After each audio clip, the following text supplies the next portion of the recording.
संस्कार को छोड़ के बेसंस्कारों की चीज़ों पे ये लोग गाना गाते हैं। जैसे सिनेमा में सेंसर होता है, उसी तरह आज के दौर में एल्बम पे होना चाहिए जो सिंगर गाते हैं, उठते हैं कुछ भी लिखते हैं और गा देते हैं। एक आपने अक्षरा के साथ भी बड़ा चर्चित फिल्म की जिसके बाद आपको मैंने सुना है कहीं से कुछ हम किए वही गाने लगे जी। कौन सी स्त्री हो कि एक महिला हो कि एक लड़की हो कि ये आज इतनी मतलब चीज़ों को फेस करने के लिए स्ट्रांग है। तो मुझे तो चंद फ़ोन आ रहे हैं और फ़ोन में ये कहा जा रहा है कि आप इनके साथ काम करोगे तो आपका कैरियर ख़राब हो जाएगा और आपको काम नहीं मिलेगा, ये नहीं मिलेगा, वो नहीं मिलेगा। कहने से कुछ होता नहीं है, और कोई अगर कुछ कहता है तो उस चीज़ को सुनो और धुनो, फिर आगे अपने आप से धुनो। तो लोग कहते हैं एक हीरोइन मिल जाए, दो मिल जाए, आपको साथ साथ में और फिर आपको धमकी भी मिली। तो बड़ी इंटरेस्टिंग कहानी है। ये बताइए कि 7 हीरोइनों को मैनेज कैसे किया सबसे पहले? कौन सी फिल्म थी? सवाल बहुत अच्छा है। तो एक तरह से मेरे लिए वो शादी थी जो 7 फेरों के समान थी और मैंने हर फेरों को बच्चे लेते हुए काफ़ी 7 हीरोइन 7 हीरोइन हमसे बढ़कर पहुँच।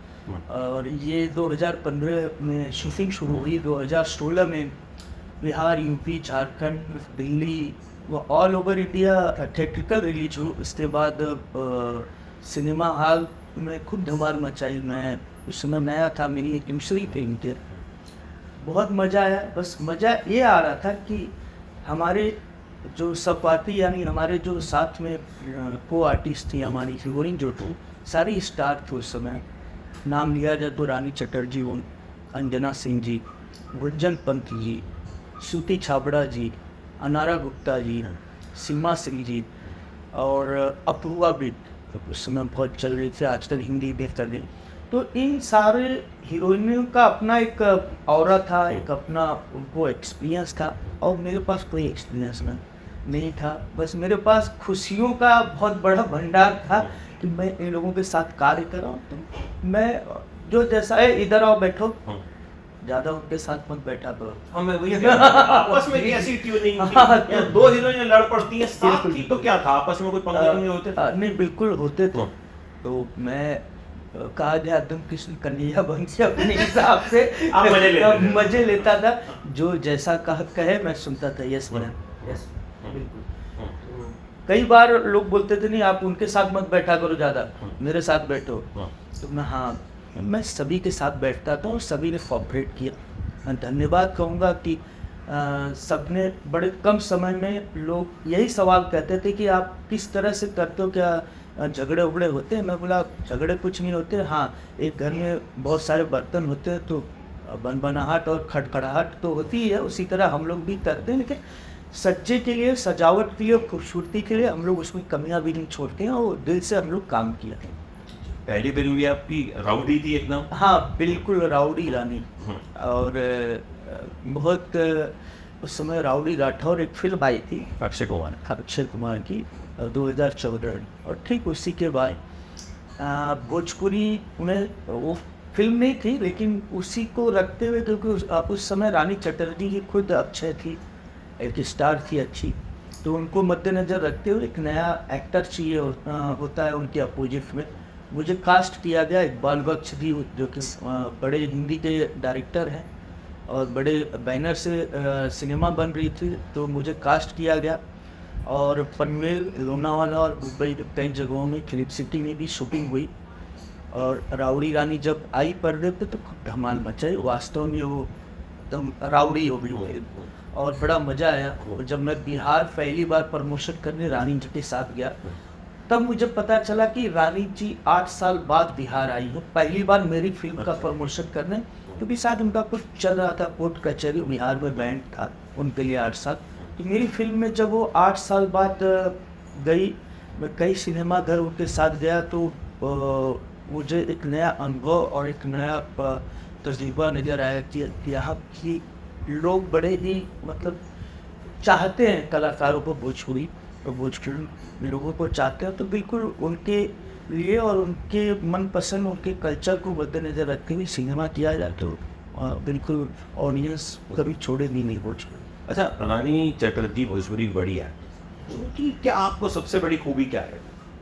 उनके साथ काम, पहली फिल्म आपने उनके साथ की, जी। आप नए थे, हाँ। उस्ताद थी, क्या कुछ दिक्कत भी आई और क्या अच्छा क्या लगा कि भाई इस वजह से ये जो है कहीं ना ये कहीं? बिल्कुल अमित सर, आपने बहुत ही अच्छा सवाल किया है। ये मेरे अंदर भी उस समय बहुत डर था, क्योंकि मैं उनकी कई फिल्में देखा था। रानी चटर्जी, ससुरा बड़ा पैसे वाले से लेके एक भोजपुरी का एक सफल अर्निंग उन्होंने समय बिताया है, और एक अच्छी सिनेमा भी उन्होंने दिया है। तो जब मुझे कास्ट किया गया और पहली बार जब मैं पनवेल स्टूडियो सुबह फॉर्म में गया, तो इनका इंट्रोडक्शन सॉन्ग चल रहा था। तो उनके डायरेक्टर ने कहा कि मैडम आपसे मिलेगी। तो मेरे अंदर उस समय बहुत डर था, लेकिन जब मैं मिला तो मुझे ऐसा नहीं लगा कि मैं पहली बार मिल रहा हूँ।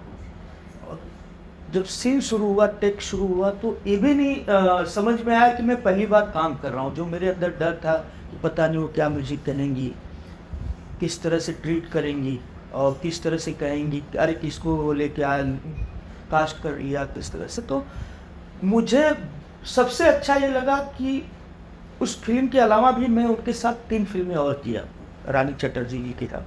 तो मुझे हमेशा यही लगा कि हमेशा नए लोगों को प्रमोट करके, उन्होंने एक शब्द कहा था, मुझे याद आता है आज भी रानी चटर्जी जी का, कि मेरे अपोजिट में जो मेरा हीरो है वो नया है, बहुत सीनियरिटी, बहुत जूनियर है, मायने ये नहीं रखता, प्रेजेंट टाइम में वो मेरा हीरो है।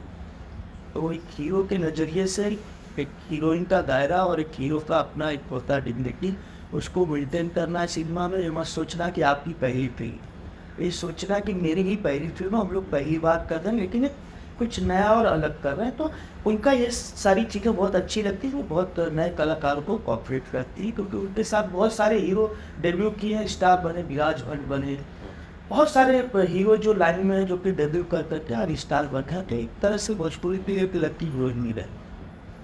एक आपने अक्षरा के साथ भी बड़ा चर्चित फिल्म की, जिसके बाद आपको मैंने सुना है कहीं से हम किए वो दिन गाने लगे जी, कौन सी फिल्म?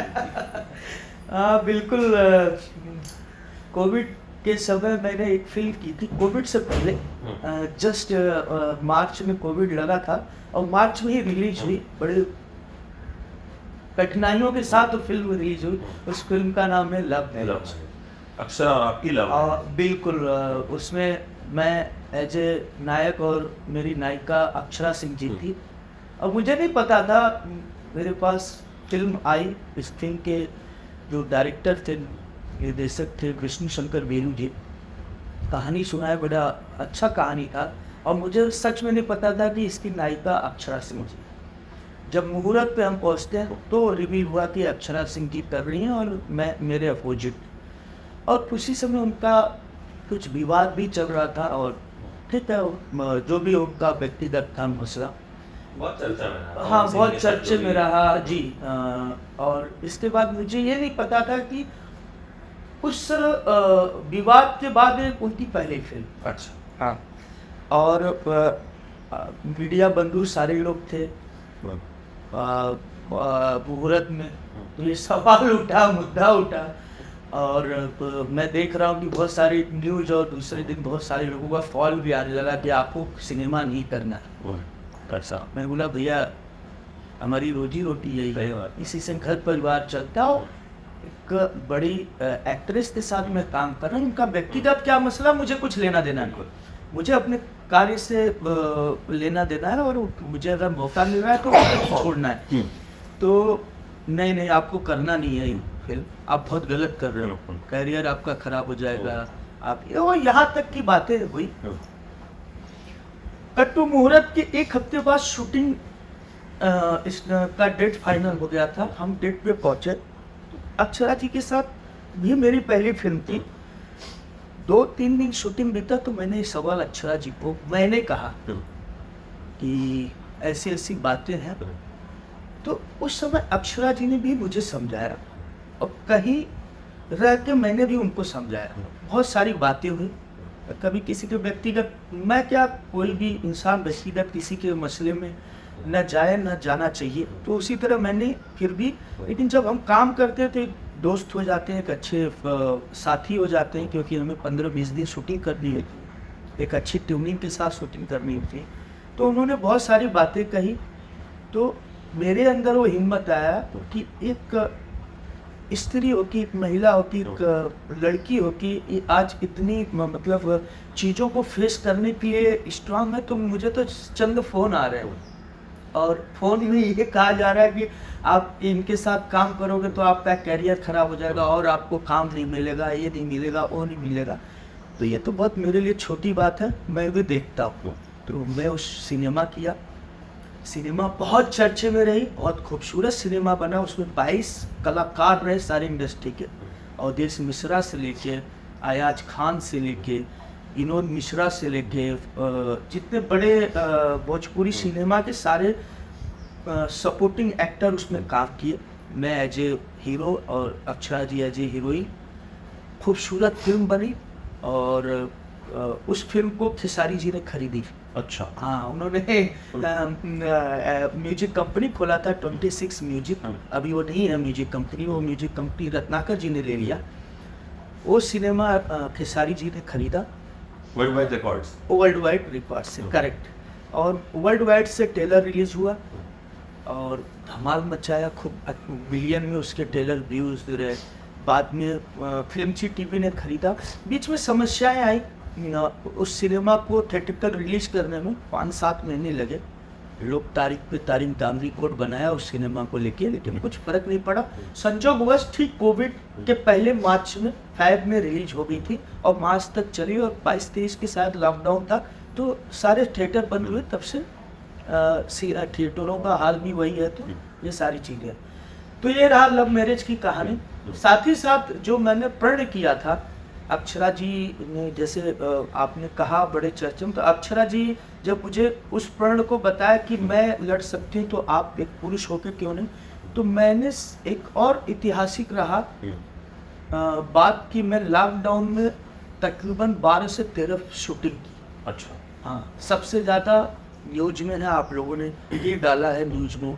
और अच्छे सारी फिल्में, अनिल काबरा जी की 6 फिल्में की। एक बड़ी चर्चे में अभी रिलीज हुई थी नवरात्र में, जय माँ बिंदुवासिनी, मैं और अंजना सिंह। तो मैंने ये देखा कि कहने से कुछ होता नहीं है, और कोई अगर कुछ कहता है तो उस चीज़ को सुनो और ढूंढो, फिर आगे अपने आप से ढूंढो, कार्य करो। कुछ हो नहीं, आप सही हो तो मुझे लगता है कि कोई रुकावट जीवन में नहीं आएगी, क्योंकि हम कलाकार हैं, कला से ही अपनी लोगों को मोहित करते हैं, तो और कोई दुश्मनी रखनी भी नहीं चाहिए। तो ये सारी कहानियाँ हैं।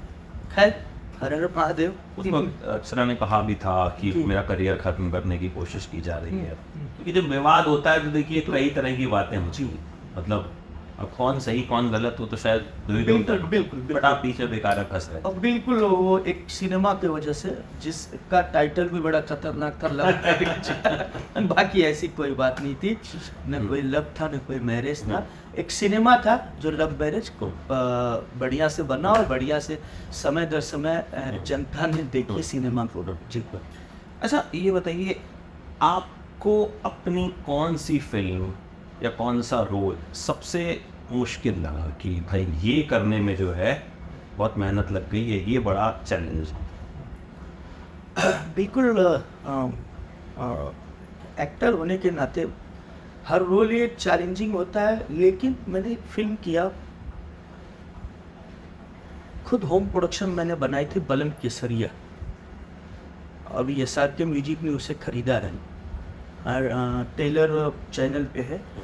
एक फौजी की कहानी है और किसी कारण वो पागल हो जाता है, तो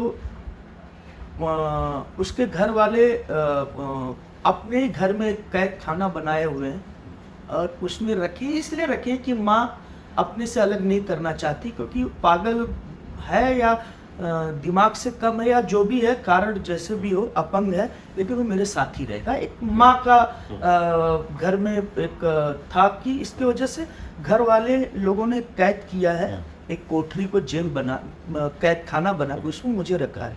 और जब मैं वो सीन किया और वास्तव में वो दीवार को मैं निकाल के खाना, और वो मतलब वो अजीब हरकतें जो करते हो। जब मैं सीन कर रहा था तो मुझे कठिनाई नहीं आई, मुझे मज़ा बहुत आ रहा था। मैं डूब गया था उस कैरेक्टर में। जिस भी समय या जिस भी यादों को मैं अपने अंदर भिगो लिया था, तो मैं उस किरदार को करते समय खूब मज़ा आया। कठिनाई नहीं और नयापन लगा मुझे। खैर बहुतों ने किया है किरदार, पागल का, तेरे नाम जैसे भी सिनेमा हुई है, सलमान जी ने भी किया है, तो बहुतों ने किया है, ऐसा नहीं है। लेकिन मैं जब इस किरदार को किया तो मुझे मज़ा आया। तो ऐसे किरदार जब भी मुझे मिलते हैं मुझे बहुत मज़ा आता है। जय माँ विंध्यवासिनी में एक समय पे मैं माँ और भगवान को नहीं मानता हूँ, तो मुझे लकवा मार देती है। तो मैं उस लकवे में किस तरह से अपने आप को ढाल के रखा हूँ, और किस तरह से एक समय में घर में कोई है नहीं और मुझे मार दिया लकवा, और मुझे बहुत तेज प्यास लगी और टेबल पे पानी रखा, मैं कैसे जाता हूँ उस पानी को स्ट्रगल से लेता हूँ। तो ये एक अपन इंसान की जर्नी भी निभाना। तो इसी तरह से बहुत सारे किरदार हमने किए अलग अलग, मुझे मज़ा आया उसमें, और भी इसी तरह से कुछ अलग अलग किरदार करना चाहता हूँ। अच्छा, आपने लगभग सब बड़ी हीरोइन के साथ काम किया। अब मैं जिसका नाम लूँगा आप सबकी एक कमी बताएंगे, एक खूबी। बिल्कुल। आम्रपाली दुबे, कमी क्या है उनकी, पहले बताइए। उनकी कमी भी खूबी के ऊपर है। कमी जैसे भी उनकी ये है कि वो बहुत अच्छा समझा लेती है। अच्छा, हाँ, ये कमी बहुत है। अच्छा डायरेक्शन दे लेती है। बहुत अच्छा उनको मतलब अच्छा चीज़ों में भी अच्छी चीज़ बताने की उनकी आदत है। ये मेरे लिए जैसे आपका कमी सवाल है तो हो सकता है, लेकिन मेरे लिए कमी भी है और अच्छाई भी है। तो अच्छाई क्या हुई? अच्छा ये है कि सामने वाले को खूब समझाती हैं। अच्छा, दोनों ही क्यों चीज़। नहीं, कोई जैसे कोई मैं घुमा दिया। एक फिल्म कर रहा था राजमहल, बहुत बड़ी साउथ की फिल्में थी, बहुत बड़ी कैनवास फिल्म है, अभी आ रही है। 2 जन्मों की कहानी, एक जन्म में वो राजकुमारी होती, मैं राजकुमार होता, तो गेटअप भी उसी तरह होता है हम लोगों का। महल में हम लोग शूटिंग कर रहे थे, तो कई बार सीन मतलब कि बड़े थोड़े राइटर ने गड़बड़ सड़बड़ लिखे हुए थे, तो बैठ के हम और वो सीन भी लिखे और उसको सीन को सजाए भी और उसको खूब अच्छे से शूटिंग भी की। तो उनमें कहा जाता है कि कमियां भी अच्छाइयों के बराबर और अच्छाइयाँ तो अच्छाइयाँ हैं। बस इस अक्षरा, कमी और अच्छाई। कमी ये है कि उनको अपने काम से मतलब है, बाकी और किसी से भी। तो अच्छाई नहीं, कमी है कि जैसे मैं 3-4 दिन तो मैं समझा कि भाई ये अक्षरा सीन है और ये सिर्फ अपना काम कर रहे हैं, मैं कहीं गलती भी कर रहा हूँ तो बता नहीं रही। अच्छा। तो ये मुझे कमी लगा कि नहीं बताना चाहिए। जैसे मैं कभी कभी अभी नए एक्टरों के साथ काम करता हूँ तो मैं बोलता हूँ बेटा ऐसे नहीं, ऐसे थोड़ा करोगे ना तो ट्यूनिंग और इन्वायरमेंट लगेगा। तो ये है कमी। और अच्छा ये है कि वो शांतिपूर्वक अपने काम करते हैं, प्रोफेशनल है, टाइम पंचुअल है, अपने कामों को बहुत महत्व देती हैं और समय से काम करके निकल जाना और ज़्यादा किसी से हो। रानी चटर्जी। हाँ, रानी जी तो मैंने पहले ही बता दिया था कि कमी नहीं बताइए। कमी रानी जी में कोई कमी नहीं है। रानी जी में यही है कि नए लड़कों के साथ भी काम कर लेती है कभी। और क्या जी, और सब अच्छा है। आपकी सबसे फेवरेट हीरोइन कौन सी रही है अब तक, अगर एक नाम आपको हाँ बिल्कुल, भोजपुरी इंडस्ट्री में हो भोजपुरी या और नहीं, एक भोजपुरी से बताइए, एक और। ओके। भोजपुरी में अभी तक सबसे अच्छी मुझे जिसके साथ काम करके लगा, सभी के साथ बहुत अच्छा लगा और जितनी भी हुई हुई सबके साथ मैंने काम किया, सभी के साथ अच्छा लगा, लेकिन उन अच्छे में से सबसे अच्छा लगा अमरपाली जी पसंद। और ओवरऑल अगर पूछूं, अगर आउट ऑफ भोजपुरी भी कौन फेवरेट है? आउट ऑफ भोजपुरी देखिए मैं बहुत आदर्श अफ्ताब का अपुत्र, मैं माधुरी तक मैं उनको बहुत नज़दीक से जानता हूँ क्योंकि मैं कहीं न कहीं से जुड़ा हूँ और उनकी चीज़ों को तो मैं बहुत रीड करता हूँ अभी भी और मुझे बहुत अच्छी लगती है। अच्छा, एक चीज़ आपको बताइए कि आपको क्या लगता है भोजपुरी इंडस्ट्री की जितनी फॉलोइंग है, वो इतने लोग देखते हैं कोई, उस हिसाब से इंडस्ट्री इतनी बड़ी क्यों है? भोजपुरी, सवाल अच्छा है, बड़ी क्यों नहीं हुई? भोजपुरी ऑलरेडी बड़ी है, लेकिन यहाँ खंड बहुत बटे हुए हैं। अलमारी एक ही है, सबको उसमें ही सामान रखना है, लेकिन यहाँ ड्रॉवर बहुत बन गए हैं कि मुझे इस ड्रॉवर में रखना, मुझे इस ड्रॉवर में रखना। तो मुझे ऐसा लगता है कि खरीदार या बाहर के लोगों को लगता है इनके पास ऑडियंस बहुत है, लेकिन वो ऑडियंस में एकता है।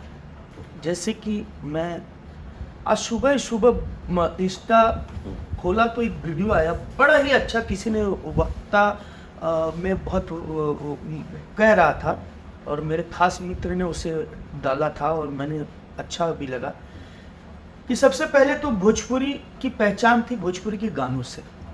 तो यहाँ गाने छोड़ के वो किस गानों को गाना बना रहे हैं ये उनको ही नहीं पता है, क्योंकि हमारा एक अपना कल्चर हुआ करता था, हमारे एक संस्कार हुए करते थे, हमारे एक दायरे हुए करते थे। लेकिन यहाँ कोई दायरा नहीं है, कोई संस्कार नहीं, कोई कल्चर नहीं। अब मैं आ जाता हूँ उस वीडियो पे, उसने बहुत अच्छी लाइन बताई कि गाना एक हीरो अपनी हीरोइन के लिए गाता है, एक बेटा अपनी माँ के लिए गाता है, एक भाई अपनी बहन के लिए गाता है। परिवार का गाना होता है, फैमिली या तो लवर पॉइंट से होता है, एक हस्बैंड वाइफ के लिए गाता है। भोजपुरी में ऐसा कुछ नहीं है, यहाँ इन सब को छोड़ के सब कुछ बाहर का गाएगा, साली का गाएगा, झोली का गाएगा, तो फलना का गाएगा, तो कहाँ का गाएगा, वो मतलब नथुन भंटा का गाएगा, तो करैली का गाएगा, तो धनिया ले ले पुदीना गाएगा। मतलब वो अपनी लवर के बारे में गाना नहीं गाएगा, अपनी बीवी के बारे में नहीं गाएगा, अपनी माँ बहन के बारे में नहीं गाएगा, वो भौजाई के बारे में ज़्यादा गाएगा। तो यहाँ क्या है, संस्कार को छोड़ के बेसंस्कारों की चीज़ों पे ये लोग गाना गाते हैं, जिससे लोग उसको चटनी बना लिया, चाटते हैं और तुरंत स्वाद लेते फिर भूल जाते हैं। इसीलिए ये टिकाऊ नहीं है, पहला। दूसरा सर, कई खंडों में बटा है। अब भोजपुरी एक सिनेमा जैसे बनती है, तो यहाँ सिनेमा के कई रूप हैं। कई लोग कई ढंग से सिनेमा बना देते हैं, कई लोग कई ढंग से बना देते हैं। तो ये सारी चीज़ें हैं कि एकता नहीं है, जिसके वजह से विकास नहीं है। और एक मत नहीं, मैं तो बार बार हमेशा अभी मनोज जी और दिनेश जी और रवि जी मिले थे प्रोग्राम में, तो मैंने अर्जी भी लिख के दी कि मैं बोला जैसे सिनेमा में सेंसर होता है, उसी तरह आज के दौर में एल्बम पे होना चाहिए जो सिंगर गाते हैं, उठते हैं, कुछ भी लिखते हैं और गा देते हैं। आज यूट्यूब आप भोजपुरी के नाम पे खोलते हो तो बलगर गाने ऊपर दिख जाते हैं, अच्छे गाने आ ही नहीं पाते हैं। तो ये सब चीज़ें हैं, लेकिन धीरे धीरे सेंसर बहुत अभी सुधार में बहुत स्ट्रिक्ट भी हुआ है। हम लोग की सिनेमा में एक थोड़ा सा भी कुछ गड़बड़ हो जाता है, बच्चों के ऊपर ब्लड या बूढ़ों के ऊपर सताया हुआ, तो बहुत सारा सेंसर का जो रूल है, हमें उसी तरह से एल्बम के ऊपर भी रूल पे काम करना चाहिए। तो शायद कुछ आने वाले समय में विकास होगा और आने वाली जनरेशन इस चीज़ों को फॉलो करेगी। चलिए, उम्मीद करते हैं ऐसा होगा भी। और अभी आपने 7 हीरोइनों के साथ काम किया, अपने 10 के साथ करें। जी, थैंक यू सो मच। फिर मुलाकात करते हैं, बिल्कुल, फिर और हीरोइनों के बारे में चर्चा करते हैं और चर्चा करेंगे। बहुत अच्छा लगा। Thank you so much. Thank you, नमस्कार।